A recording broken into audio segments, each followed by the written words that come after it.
Picture this. You wake up one morning and nothing works. The lights are out. The phone won't turn on. Your radio is silent. There's no internet, no satellites, no power. It's just silence. And the faint, unsettling sound of the wind outside. No, this isn't because of war. It's not because of hackers. It's because of the sun. The same star that's giving all of us life. Well, it's finally lost its temper. And this isn't science fiction. It's history, and it's waiting to be written again. The sun looks peaceful in the sky, but appearances are deceiving because deep inside, we sometimes forget it's a 27 million degree nuclear furnace. Every second it releases more energy than humanity has ever produced. Gravity battles pressure, fusion battles collapse, and somehow for billions of years, the balance has held. But occasionally, it doesn't. Occasionally, the sun erupts, and sunspots are the first warning. These dark, cooler regions on the sun's surface are not harmless. They are bruises of magnetic chaos, places where magnetic energy coils like a spring. And when the sun becomes freckled with sunspots, scientists know that instability is now coming. And that instability can erupt in a solar flare, a sudden release of magnetic energy that shoots X-rays, gamma rays, and ultraviolet radiation towards Earth at the speed of light.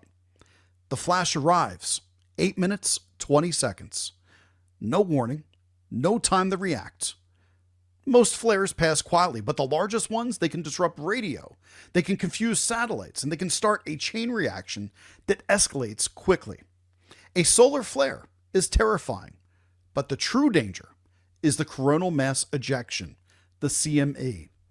A CME is the sun hurling billions of tons of charged plasma through space, dragging a twisted magnetic field behind it.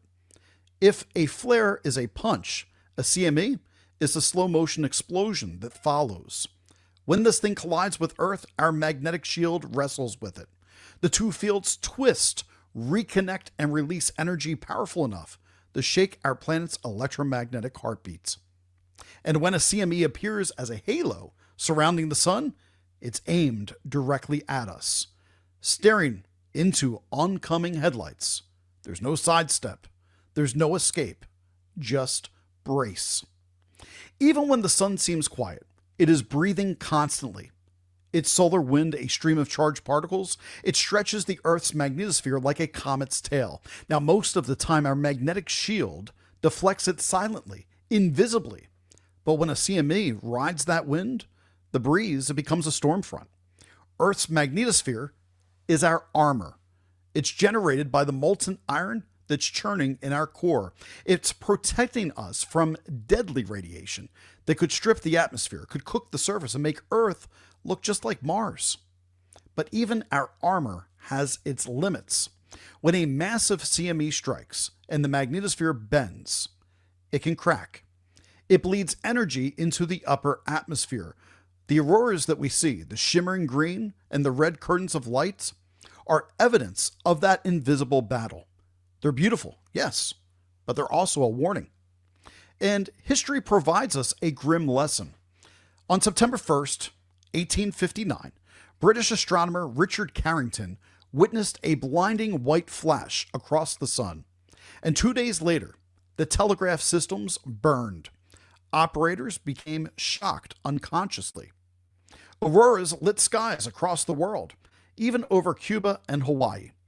That was the Carrington Event, humanity's first recorded brush with a solar superstorm, back when technology was just wires and ink.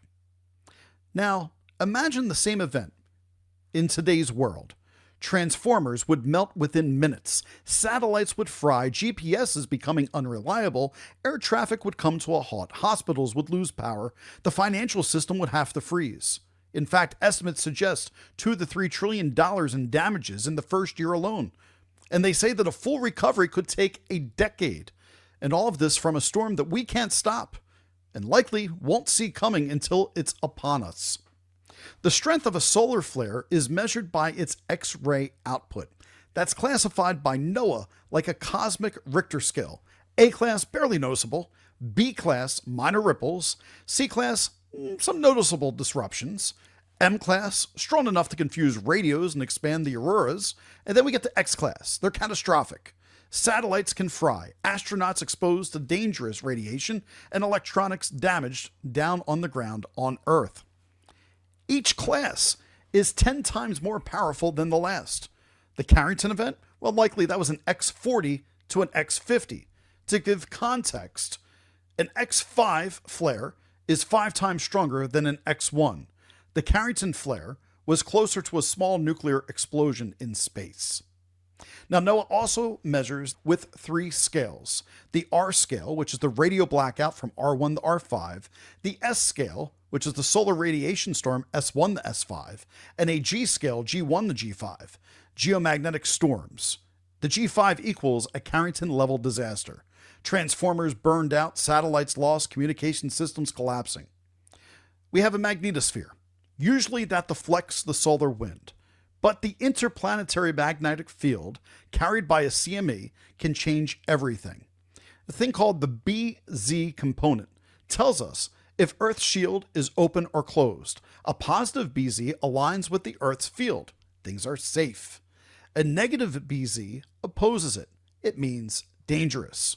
A BZ reading of 60 nanoteslas opens the door wide.